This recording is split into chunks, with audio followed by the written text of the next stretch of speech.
Hey y'all, it's Trent Knox back with another Trent Knox show. It's been a while since I've done a Trent Knox show podcast, a Trent Knox podcast, pardon me. But I wanted to get on here and do one. And today is April 9th, 2019. Out here in the United States, the US of A. I know I got my collar popped here. I got a little chest hair hanging out if you're watching the video. And I appreciate you guys for listening to this. Like I said, it's been a while since I did a Trent Knox show, podcast, whatever I'm doing here. Been listening to a lot of podcasts lately from Joe Rogan, Gary Vee. I quit listening to a lot of the Joe Budden podcasts. Picked up the Tinfoil Hat Sam Tripoli podcast. Been listening to the Theo Vaughn podcast, a little hit in there. Got the Nervous Rex podcast from that guy Rex Simon or whatever his name is. I've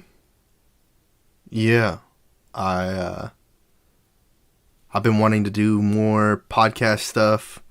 I've been growing my Facebook followers and been focusing mostly on work. And if you guys don't know, I've been doing gig economy work, Instacart and Postmates specifically, and I've been being able to kind of make some financial stability out of it, some income, some life, some job out of it. And I'm kind of in a weird place right now. I kind of don't know what I'm doing. I went to work and work wasn't financially lucrative. I was losing money the past 2 days and spending a lot of money in doing very little, not getting a lot of opportunities. The hours kind of got limited over the past 2 weeks on Instacart. Postmates has become more and more difficult to earn a living off of.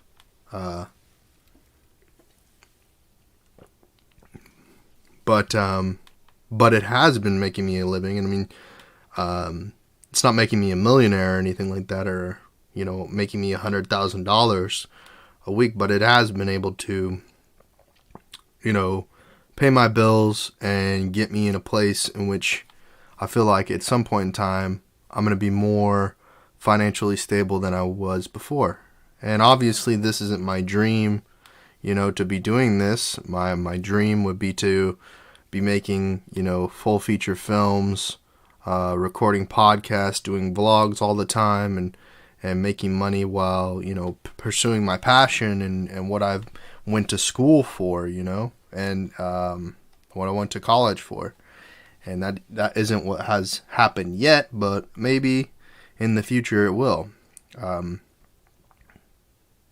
I have been doing sort of like little videos and whatnot on this channel on YouTube, with Instacart tutorials and Postmates tutorials and tips and, different things to kind of diversify my content, other than just doing this kind of sitting here in front of the microphone, talking about, ranting on about my life and where I currently am at 25 years of age. It's kind of documentation in some shape or form for me growing up and looking back at where I was when I was 25 and where I'll be when I'm 30, 40, 50, 60, 80, 100, whatever it may be, 90.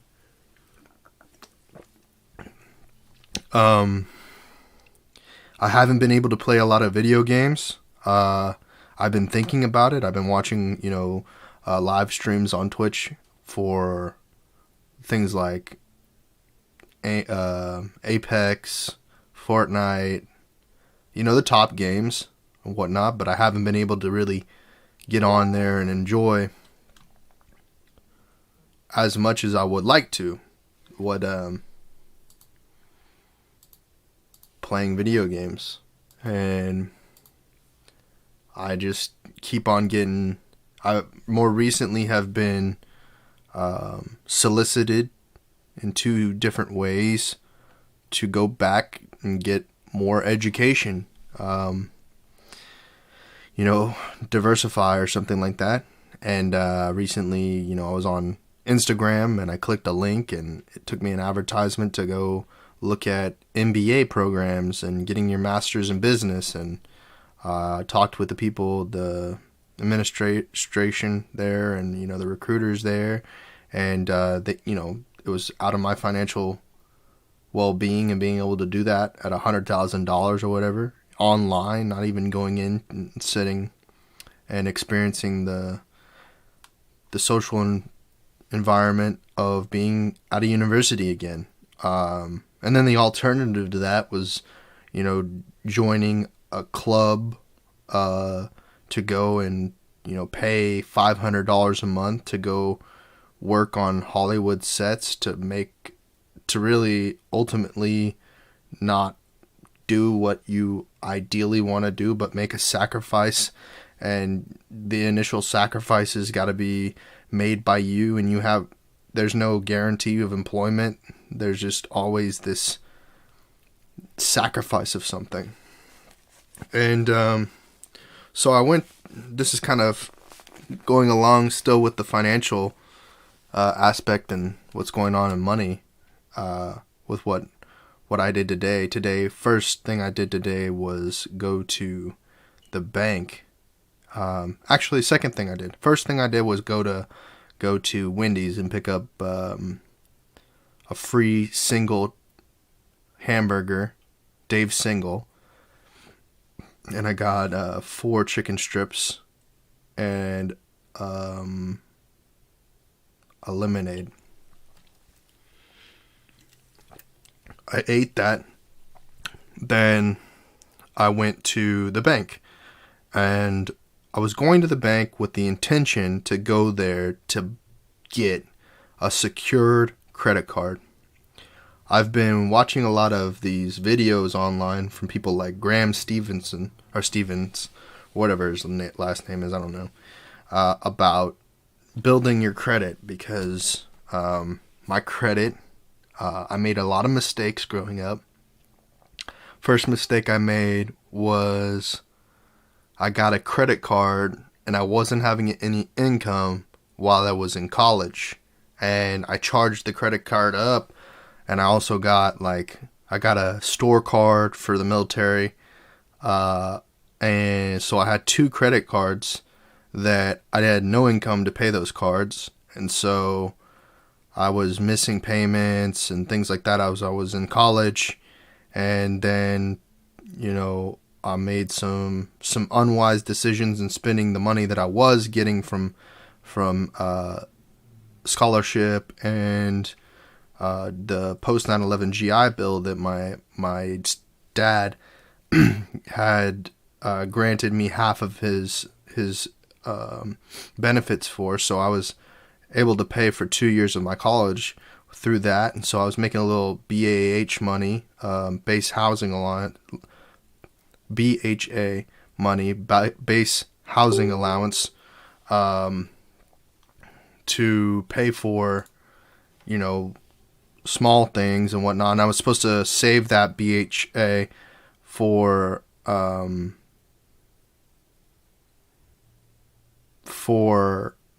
paying for future years of college, but I didn't do that. So then I ended up getting another loan, a student loan, in which I had to have help getting that student loan. And literally that was the worst thing ever, because that student loan, I actually failed all the courses that I took that student loan out for. And then I also purchased a car. I then traded that car in for another car, and then I traded that car in for another car, so I had a depreciation of equity, all going on to the next, and the debt just kept piling up. So I had credit cards, student loans, and vehicle loans all in my name. And then all of a sudden, the credit card, I was paying the bare minimum on that. I had defaulted on the store cards, and then I had the vehicle loan. No, actually, so store cards, credit cards, the vehicle loan, and the student loan. Paid the student loan off, was able to do that from Wells Fargo. Then I still have, my federal student loans that are on forbearance. So I had this vehicle loan that last year they were going to repossess my car. And I came to an agreement that if they wrote off the debt of the vehicle, then I would get the car refinanced by another bank. So they wrote off the debt, refinanced the balance, but from another bank. I had to ask for a cosign on that from my grandmother in order to do that. I started making a little bit of money. I started paying it. I wasn't always able to, get that payment together. So since, last year in July, I've been on and off taking care of this payment. Actually August-ish, September time frame. Been paying this here and there, trying to get it done. And so finally I got it pretty much together, and I'm kind of in a sort of financially stable place.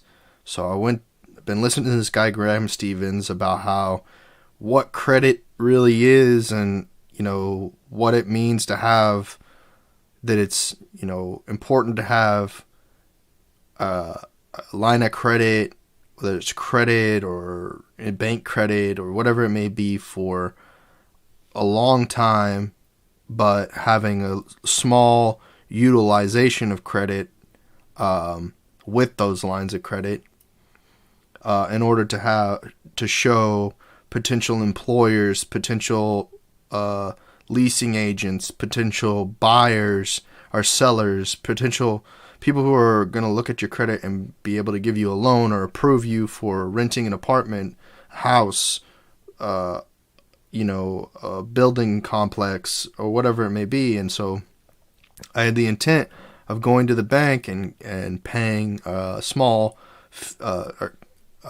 securing a small loan by backing it with my own money. And so when I went to the Chase Bank, I was unfortunately informed that Chase Bank 70 years ago quit providing the bankers, or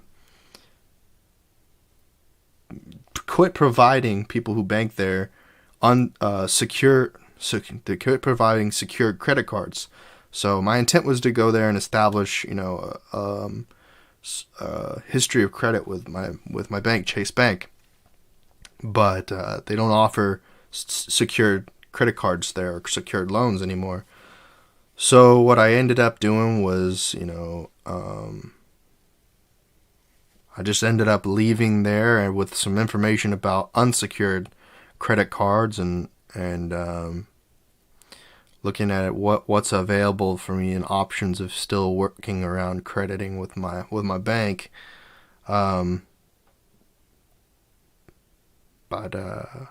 Yeah, so that's been something that's on my mind for a while now, and so I've been kind of looking at, how am I going to establish, my credit, because right now I have credit, but I don't have, I don't have long history of credit. I don't have, and the credit that I do have doesn't look like I'm a responsible buyer as much as I would like. So I'm trying to fix my credit, and it's step-by-step process, obviously.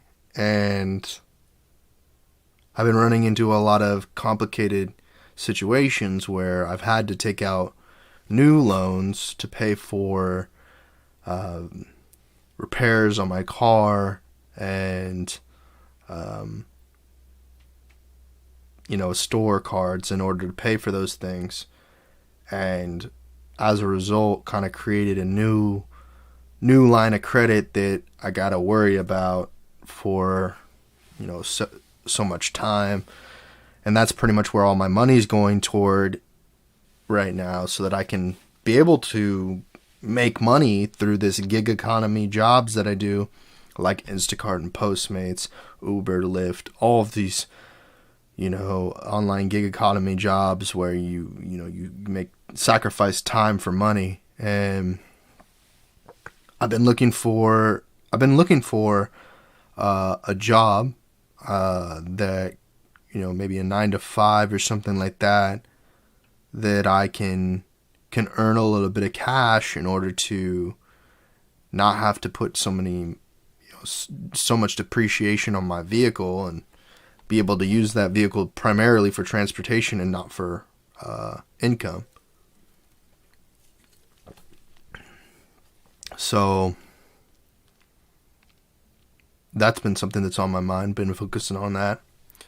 I've been thinking about this podcast. I've been thinking about what do I need to do in order to, advance this podcast further. I've been thinking about, studios.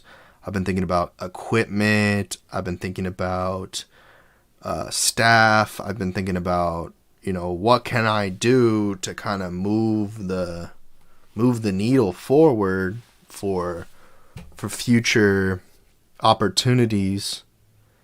And I haven't really figured out where I'm at with that. I need assistance in doing the podcast. I need people there to do the recording. I need people to be on camera. I need personalities to be able to do Austin Live and Local, or the Cyber City Media, Trent Knox Media, podcasts, video vlogs, movies, music, whatever that is that can kind of create a content flow. I gotta have people working and establishing themselves on the production side and also on the front of camera. So it's been a kind of a hectic thing. I've been looking at equipment for podcasting just to kind of elevate my home studio, from microphones to mixers to audio interfaces to various other different things to be able to execute. I went to South by Southwest, that's right, gaming, and I tested out some new equipment and cameras and whatnot that I wish I had made wiser decisions in the past. But hindsight's 2020 when you don't necessarily know, when you're not necessarily the most cognizant or aware of what's on the market. What can you buy? What's out there that consolidates but also provides the most value, and what pieces of hardware will work with good software in order to produce good content. The audio, the visual, the tactile, the auditory, the optical, the palette. What kind of creates a a well-rounded, robust, valuable, consumable, yet consumable, but yet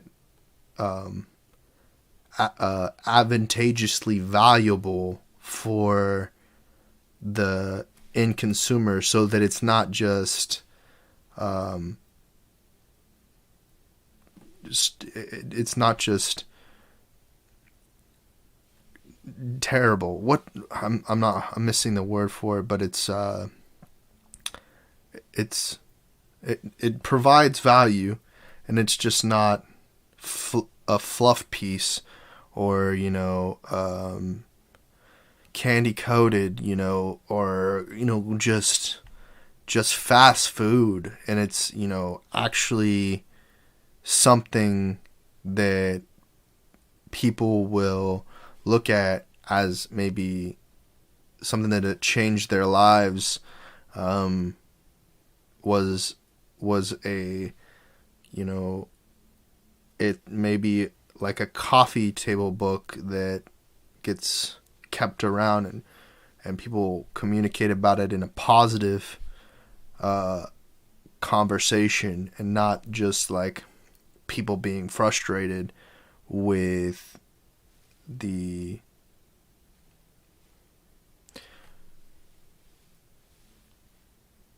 cotton candy nature to it, or the bullshit. It's just bullshit, and people don't like it. But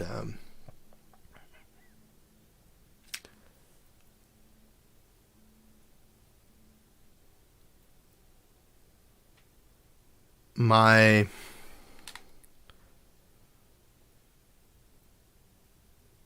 of my biggest obstacles right now is that I don't necessarily know how to most effectively use my time.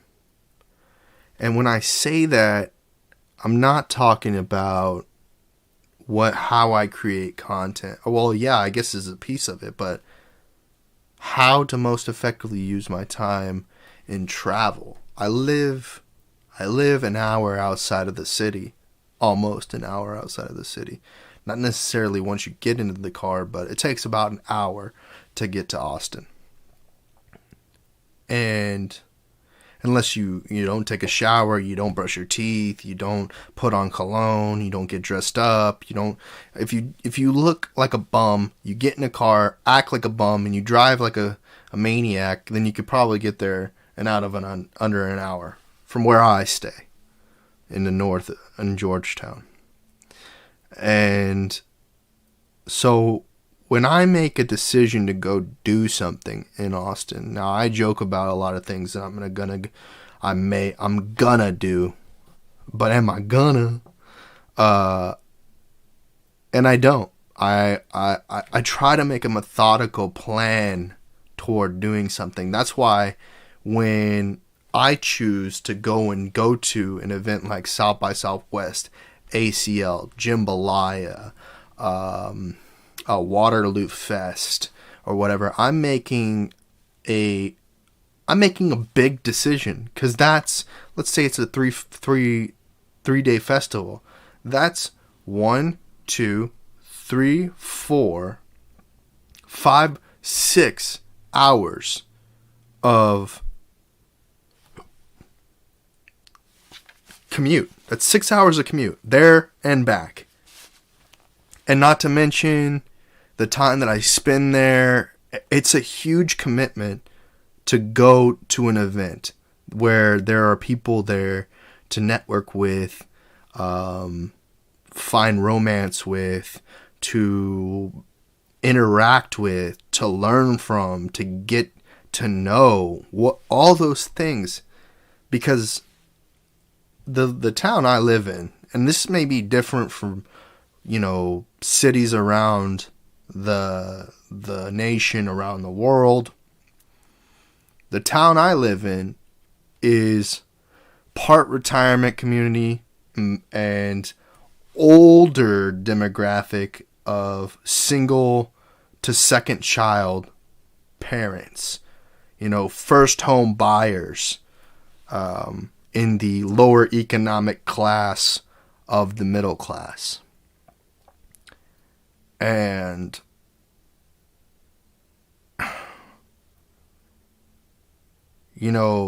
I made a lot of mistakes growing up that have put me in this place that I'm at today. And I didn't focus my mind on how to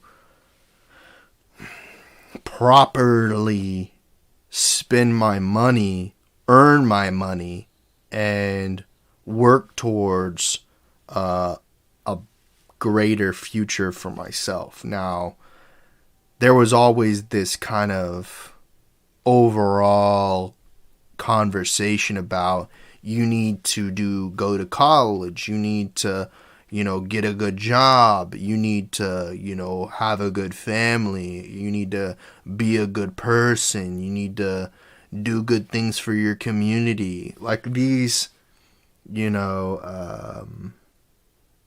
basic, there's no content, no direction, these basic things with no descriptive actions to accomplish them. So nobody educated me while I was in high school the way to build credit, the way to the consequences of doing bad business or not understanding business or not understanding finance. These things weren't communicated by the education system. The education system failed me, because we live in a capitalist society that's focused solely on money. While we have social programs, we don't live in a socialist society where everyone has universal basic income and everybody is being, taken care of by the state. There are certain circumstances where individuals qualify for unemployment, SNAP benefits, a housing voucher, Section 8. There are certain circumstances where that's the case, but a majority of people don't receive those benefits, or they don't qualify for them because of some arbitrary state regulated or federally regulated reason.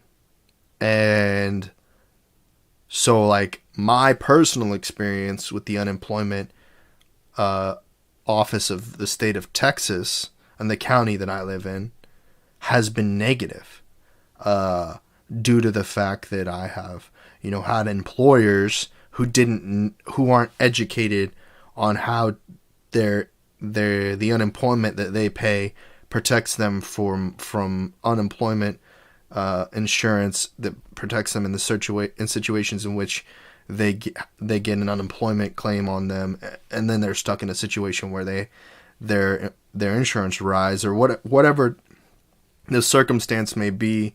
They don't know the overall consequences. They don't know the system. They don't know the system. The employees don't know the system.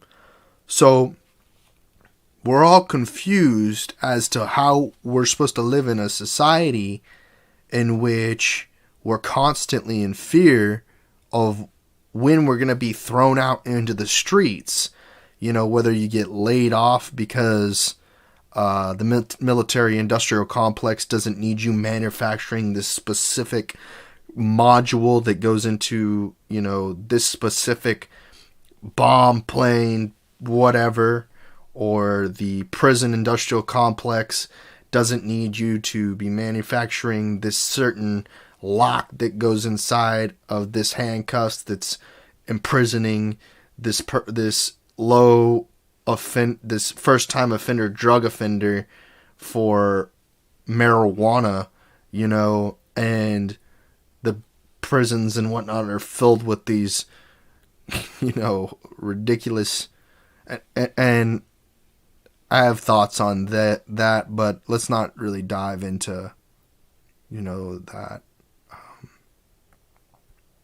I've had my struggles with the legal system, and I'm kind of looking at it now as it's just a money grab.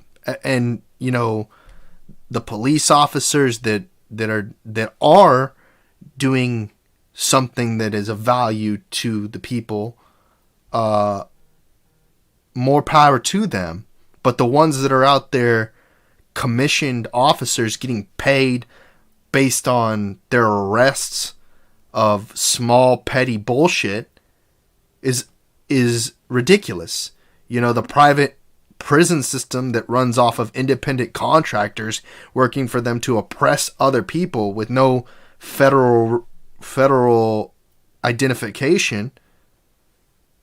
The system in which we don't have the state regulating right from wrong, because if the state regulated right from wrong, then we would be constantly fighting over what is right and wrong, which we are in our political system. But there's no sign of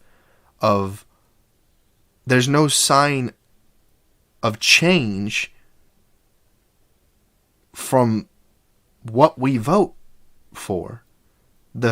Our vote doesn't seem to immediately bring change or action. It seems like we're all against the privatization of the prison system because that allows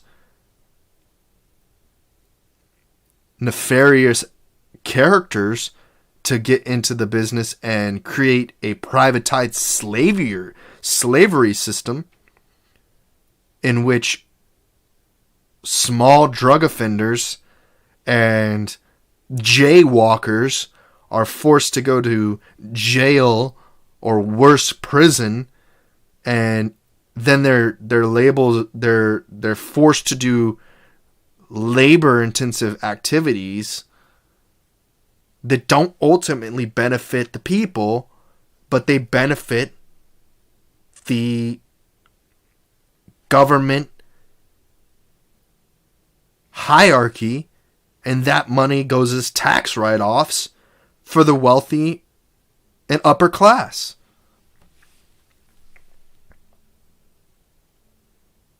I don't make this. I don't understand why,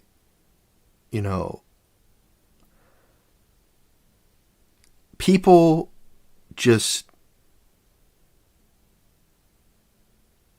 shouldn't be defined by the color of their skin, the clothing on their back, the car that they drive, the smell of their perfume, the this or the that. They should be literally judged based on the content of their character. Not everyone has to be, Michael Phelps or Peyton Manning or Tom Brady or Serena Williams or whoever your idol is that's physically fit and out there, and gladiator, Spartan. Not everyone is fit to do that, but to look at everybody and judge them based on their physical characteristics is not the best thing to do.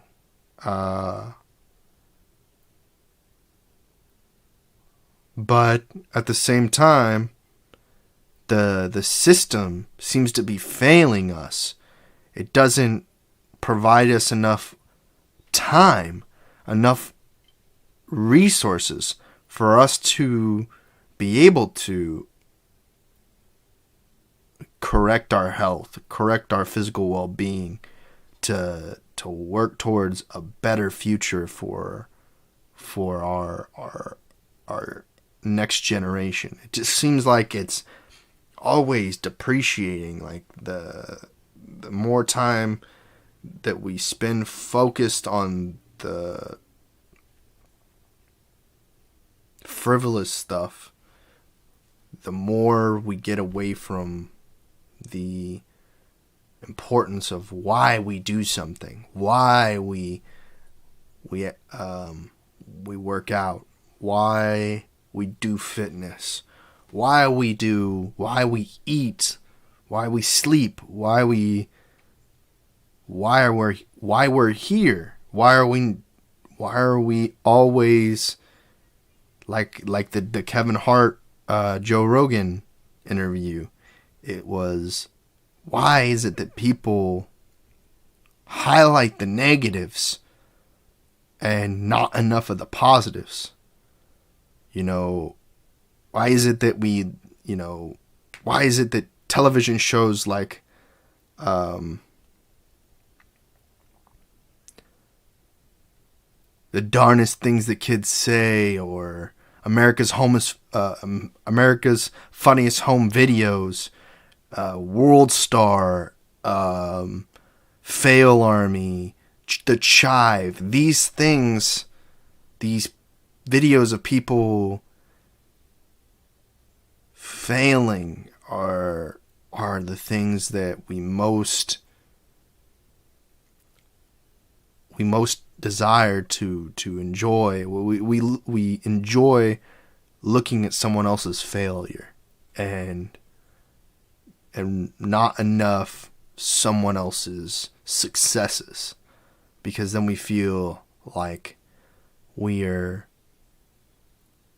failing ourselves, and it's just a building block to the next step. And when I look at these videos, these podcasts, that when I look back at after I've recorded them, I always think to myself, like, that was not as successful as I wish it had been. I didn't say the right word. I paused too much. I didn't speak eloquently enough. Like, I used a paraphrase or some sort of way to kind of pause for a second to think about my next word, or what I'm really trying to communicate. And maybe the communication is that I feel lonely. Maybe I feel alone. Maybe I feel disconnected. These are things that I am feeling. I feel that the online life has become more online, more apply for jobs online. And if you want to go apply for a job that still is offline, you have to sacrifice money to go do that. And so the jobs that are currently in your community, because they have started doing online application, the more wealthy, affluent people who have money to just throw away and go and do a job can just do that, or have a financial resource supporting their other lifestyle, and the conditions that they have to meet in order to receive that, trust fund is to have a low-end paying job. So then they work at Target or wherever, and they live in a luxury penthouse downtown. Makes me kind of wonder, like, what can I do in that competition. If I'm competing for a job and the employer doesn't see through that and see that their lifestyle is above the value of what that job provides them, then, like, what's the system doing for us? Going to work for Walmart, going to work for Best Buy, any of these major retailers, hiring people that live in towns or cities outside of the city that the retail location's in, or whatever job, manufacturing, whatever, that people commute to this stupid thing, and then ultimately there's no opportunities available for the people who have no income, the poor, to find an opportunity.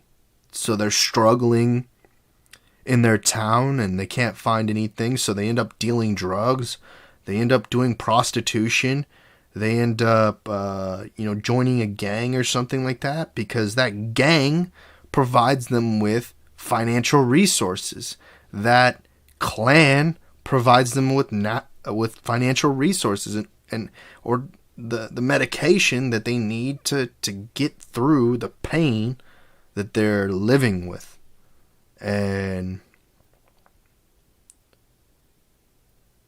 I don't know. There's not enough people educated on what their value could be to the online world. There's not enough education of what their value could be to the offline world. And so we're all kind of just floating ignorantly through this life or experience. And if we're lucky enough, we get to go to events, school systems, some sort of system, technical, to go to these places for someone to educate us. And then if we're really lucky, that educator is intelligent enough and speaks great, speaks eloquently, communicates well, great, and can infiltrate past those colloquialisms or those barriers, those communication barriers that have built up because we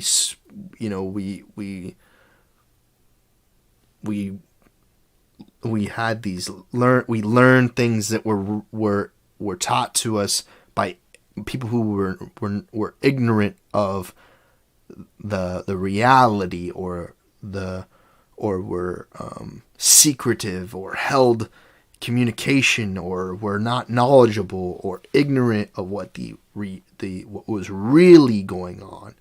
And so therefore the way that they communicated or educated people was based on a system that other people who were not the most eloquent or they came from a community that didn't look at the overall picture, that they looked in the isolated observation of a small community, and rather they didn't have enough of diversity in order to get a better overall understanding. And then that overall understanding made that person more versatile as they transversed in different communities. However, we get to situations where we have a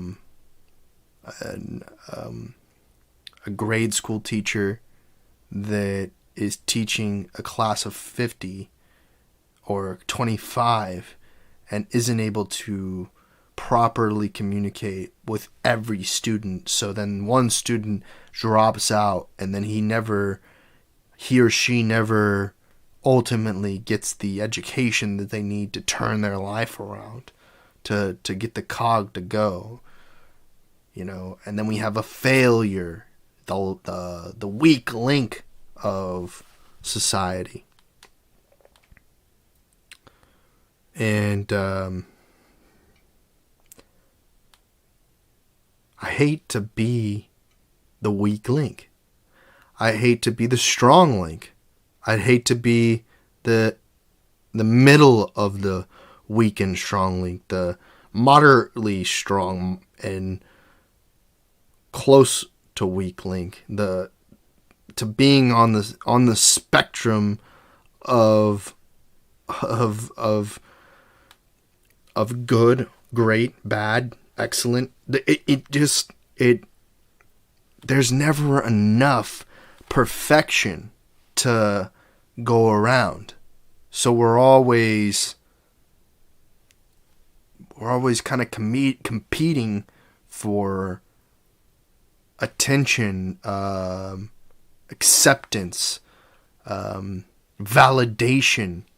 And it became even worse when these systems were installed. Like originally, if you weren't a firefighter, a fireman, in the army, working for the government, a politician, these type of well-respected jobs, that validated a person, And then when technology came in, the validations weren't your occupation, but by how many people knew who you were and what you could sell. So the validation was acting, musician, artist, photographer, videographer. The art had taken over.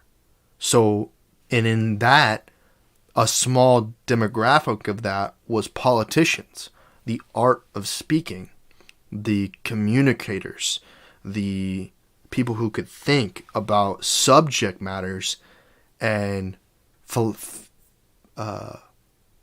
philosophize, that's not it, contemplate and come up with a philosophy on how things could be right or wrong, or wrong or right.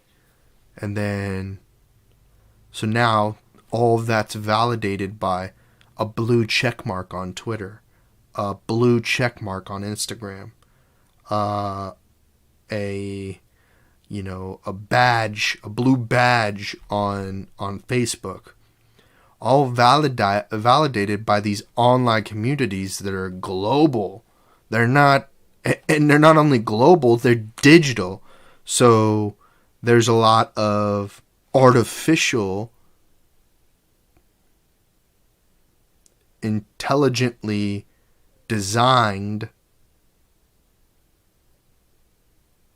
non-materialistic, non-physical entities out there that depict physical entities like a dog, yourself, whatever it may be out there, that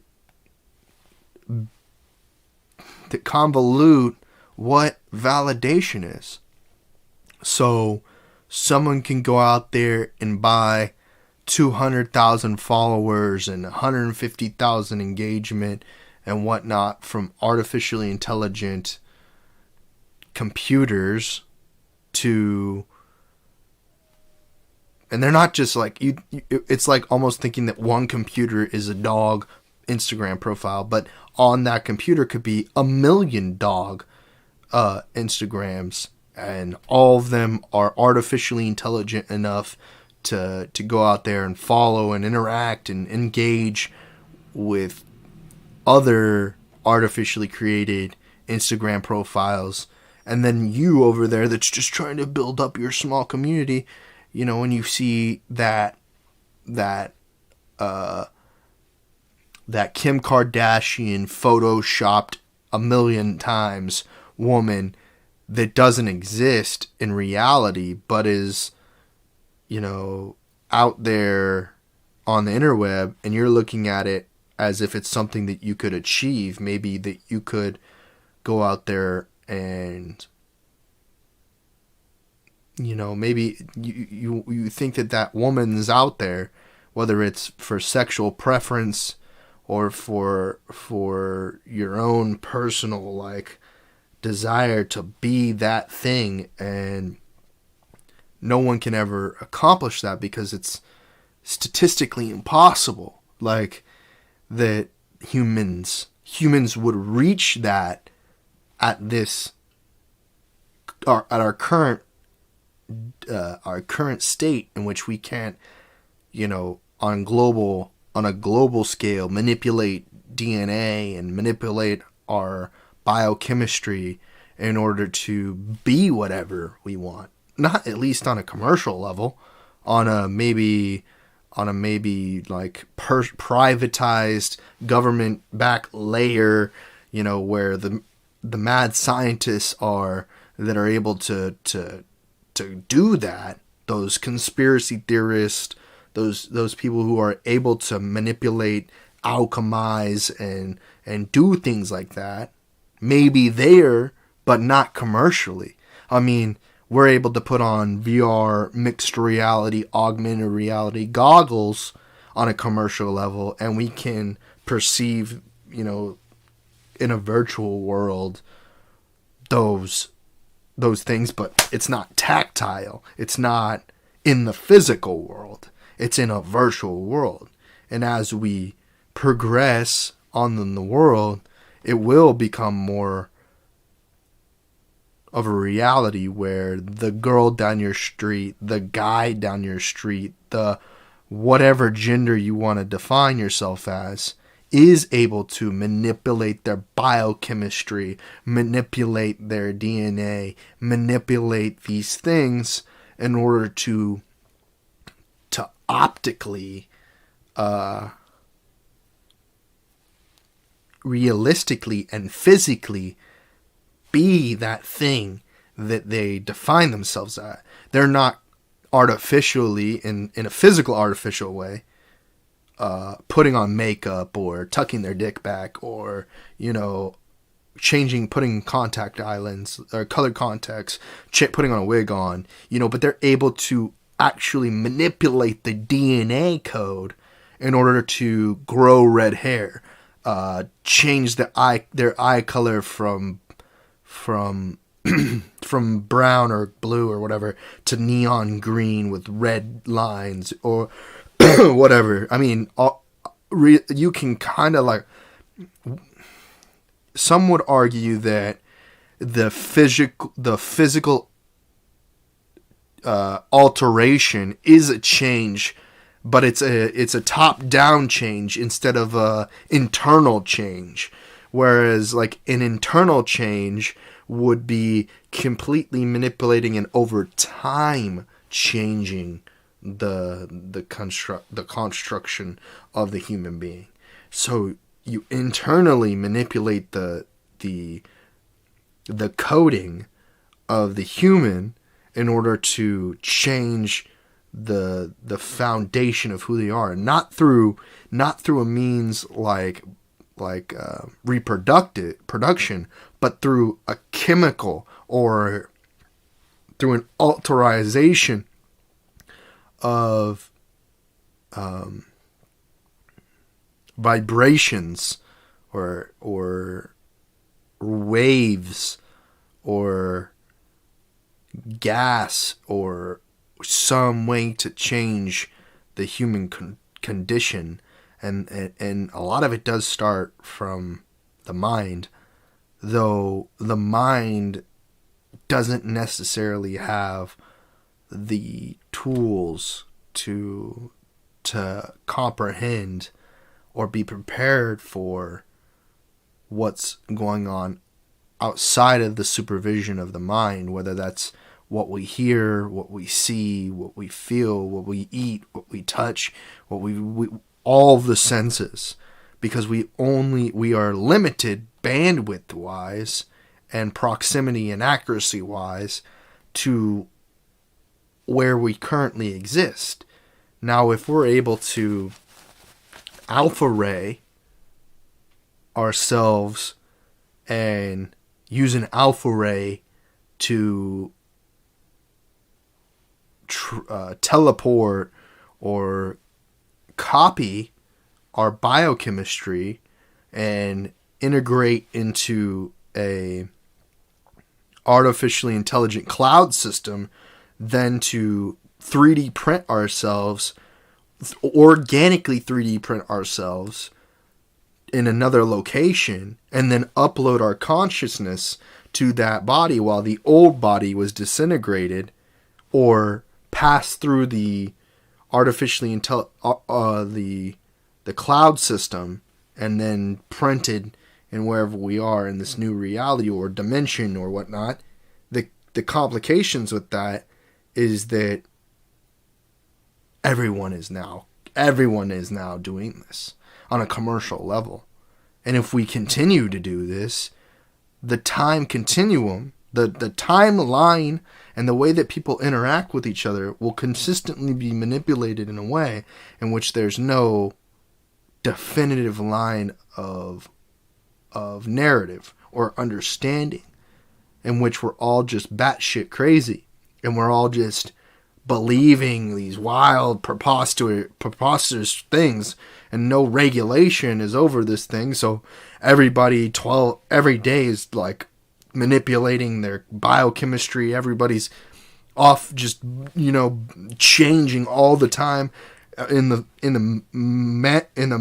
nanosecond, and manipulating themselves with nanobots and things like that. And we have no. It's sci-fi.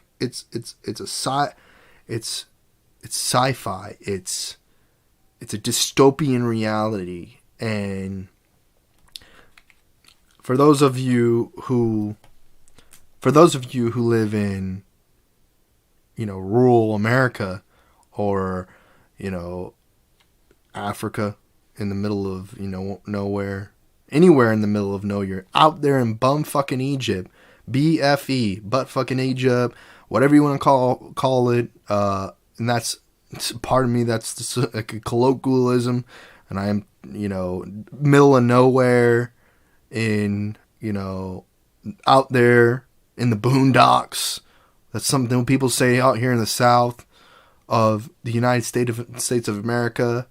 And I'm not trying to, make people crazy or anything like that, but the cities, they all have their own technocratic societies filled with all kinds of batshit crazy people, part of all kinds of bullshit societies.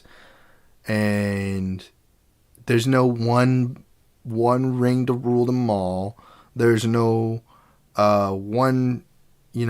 there's no perfect dick size. There's no perfect tit size. There are inconveniences and conveniences. And it's just a life of balancing these things. But when you hear some crazy shit and you're like, oh my God, what am I going to do to protect myself from that crazy shit? And make sure that I don't get alpha raid and beta raid and Zelo raid or whatever, and that I kind of know what I'm gonna do for the rest of my life and have my shit together. Well, you're in for a fucking wild roller coaster, because shit's not that easy. And it's just like everyone wants to hide their indiscretions, but it's all going to be on record. Everything's on record. It's just how is it being manipulated? Who's looking at you? What's being looked at? Whether it's, your manager at your retail location that's got something over you because you fucked the new tire in the back storage closet, and there's a camera, and now that he can hang this over your head for corporate or franchise. You stole a cookie from the upper management cafeteria, so now you're being investigated for being the cookie monster, or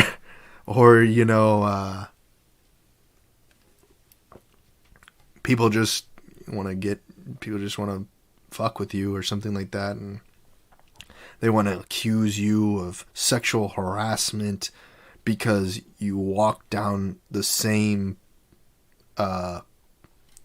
corridor as Betty or Jack, and your bag grazed against your bag grazed against the side of their leg, and when they go back to the footage, when they go back to get that instant replay, they see that your pinky was just slightly out, and as your pinky, as you were walking, you had your headphones in, your pinky slightly touched her leg, and you physically sexually harassed her because your pinky touched her leg, or you as a man accidentally, the pinky touched the leg of this guy, or accidentally Diana touched Jim, or affectionately spoke, or whatever, some PC bullshit SJW shit, but then they gotta take it back to the tape. It's the tail of the tape, everything is surveillanced, big brothered. They got the fucking cameras in every single room. It's in the toilet, looking up your cooch and your gooch, and making sure that you poop the right way, that you're not using an alpha ray in a nefarious way, so that you're hiding your identity as a woman in your place of work. But then when you go to the bathroom in the woman's restroom, you pull out your alpha ray and you shoot yourself, and you become a man, and you rape the woman in the bathroom that's unsuspecting, and then you leave the room, you zap yourself back, and now Jim's Diana, and now Diana's walking around, oh, I'm not Jim, you know what I mean? And now we're all in this fucking weird sci-fi ridiculous world where everything has always been manipulated. So we run away from the society that we built up, these Babylons or whatever, these capital city or whatever, and metropolitan complexes, Persian industrial complex, whatever. All right, and we go nomad, we go off the grid, and then the world convolutes and everything. Now you're completely out of technology, and you revert back to Neanderthal because you forgot how to properly take care of yourself. But then the alternative, you just end up fucking building another Babylon out in the middle of nowhere. You take all of that technology with you, and then other people meet with you. They don't know about that shit, and then they learn about that shit, and then these people you weren't prepared to communicate to these people the consequences of creating crap, because you came from some weird ass fucking New York City down to little triangle blue box, Wyoming, created little triangle blue box city, and then you're the responsible for bringing an end to the peace and tranquility of a place in which little Farmer John had been owning his 30 acres, but little to know that little Farmer John and everybody, this is the world we live in, is that we are parasitic to societies. We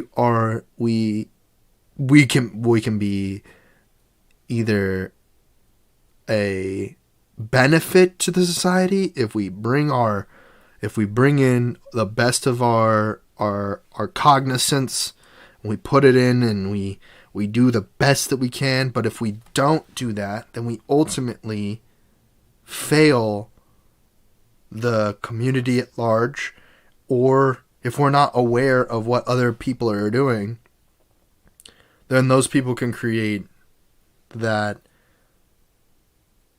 doomsday, the doomsday clock, and we're all just waiting for it to blow up, the bomb to blow up, and we're all aware that like global warming is something, but we don't know if it's 90% or 10%.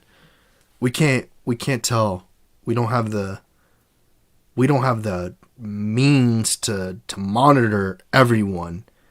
If everyone was monitored, then who would be that one fail-safe person to be like, oh shit, we fucked it up, press the button, boom, reset? Who would be that person? And then that reset can't be a complete reset, because it has to be a reset that just turns the clock back 10 seconds and was like, oh, we shouldn't have done that. Click it again. And then eventually someone's just clicking this button, this reset button, all the time, until maybe one time some other jerk off comes and clicks that button 5 seconds in the 5-second interval. And then some other jerk off 2.5 seconds. And another guy. And boom, boom, boom. And then all we have is just like a complete time standstill, and we don't know where we are or who's going to fix the issue of this continually reset button, reset culture. We are in reset culture. Forget cancel culture. We are in reset culture. We are in a culture where people are always resetting. No one's responsible. No one is held accountable for shit. They could fuck up the whole thing, like Hillary Clinton, kill some people in Benghazi, but never be held responsible for it. Send out fake emails. Maybe it wasn't her. Maybe it was negligence. And even if it was negligence, the fact of the being negligent should be a criminal act, held accountable for some sort of prison time. Maybe it's an hour, but that prison time should be documented so that people can feel at least slightly like something was done. Something was done. She was taken out of this person, this thing, whatever it is, the consequence of it was taken out of the place that they were supposed to be at and put into this 10-second, not an hour, not whatever, but they're responsible. Now this person is responsible for not pressing the button. Then we put that person in there. Don't press the button. You got to be here for 10 seconds. Don't press the button. Once you've sat there, the clock's right there. The clock is monitoring. Press it at 10 seconds. It'll open the door and you can get out. But nobody ever fucking waits to press the button at the 10-second mark. They always fail to press it at the 10-second mark. They fuck up. They're like, 5 seconds, click. And they want to get out of the situation earlier than they're due. So they're always fighting the system, or the system's always fighting them. And we're always just kind of going about ourselves, beating ourselves up all the time. And then ultimately the fact that we've beat ourselves up trickles on down to, the negative consequences for others. Some people are overcharged, the time does not fit the crime, or sometimes the crime doesn't fit the time, and it's like the perspective is always is an important thing. Optics, what we see is what we believe. What we hear is what we fear. Everything wouldn't be as it appears. I mean, I don't know. But ultimately, I wish there was more facts. You know, I hate the word conspiracy, or conspiracy theorist, or schizophrenic, or any type of itis, or anything that's labeled on someone, because it could be prematurely labeled on someone, and then they're you know, the argument of people saying that people need to be the government needs to label people with mental illness so that they can be captured and released upon this, like a sex offender. And I'm like, God damn, man, what kind of people get captured because of bad DNA and bad genetics, because of people marrying and having, you know, children with people that weren't the most intelligent, or by God they had children with their brother or their close to kin or something like that, and so ultimately their brain gets depreciated. And Lord Jesus, if we don't figure something out, there's just something has to happen. Something needs to take place so that we're not destroying our world all the time. I don't know what that'll be, but I think that's it. I think that's, you know, I don't want my world destroyed by some other jackass, and I don't want to be the consequence of someone else's world being destroyed. But I mean, I'm doing my best to make it, you know, this world be some place that I can be a positive member of society, a positive attribute to society, a positive member of society. I'm doing my best to be a positive member of society, and not the negative. I'm not trying to destroy society. I don't want to. I just want everyone to be happy. I want everyone to be good. And if not good, great. And if not great, excellent. You know? I want the better of all things. I want the betterment of society. I don't want the destruction of society. Too many people want that. Everybody wants to see the negative. I'm on the positive side. For that being said, thank you for watching this. This is the Trent Knox Show. In the description below, you'll see all of the links for every social media, the gig economy jobs, financial stuff. Go out there, check out those links. Also, if you're watching this on YouTube, hit the subscribe button, hit a like, and hit that notification bell to catch on the next episodes. Peace.